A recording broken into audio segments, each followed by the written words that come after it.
Atlas, that's not for you. It's not for you. So just to perpetuate our chickens, we raise little ones and incubate little ones. And one of the things we do, because we're more of a petting farm, enjoyment farm, a no-kill farm, is we want them to be friendly to us. We want them to be outgoing and not scared. Lots of times chickens they run away and you can't get close to them.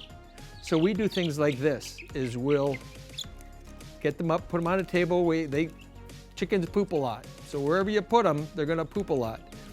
But what we do is we give them a little playtime, fun time, and get them used to us. A big thing to socialize the chickens so that they're better with humans is touch.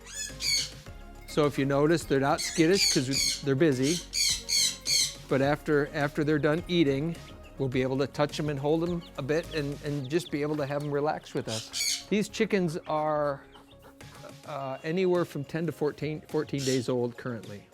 This is what takes time. Sometimes you just got to quiet down and relax for a few minutes, and there are always quality moments in this case. This is the quantity times lead to a lot of quality moments. Hi guys. Hi. Come here, buddy. Come on. Come on, buddy. There. There. But again, they get used to that, and now they're not going to be afraid of the animals, which is mostly good. With a few of the animals that get super excited, like Atlas, isn't likely to chase them. But he's very curious, and he wants their food. If you visit a lot of people's chickens, they run away.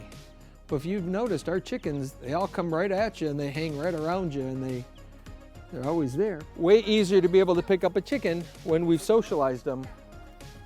We could chase them, and then stress the animal out. But in this case, they're fairly used to me picking them up. Just to make it easier on her, I just picked her up and let her out. If you just throw feed for them, they only come for you because you have food, which is a fun thing. But when you socialize with them, they come and they cuddle, and you can pick them up. And they're friendly, and they don't squawk at people and attack people. They're just more used to being around human contact.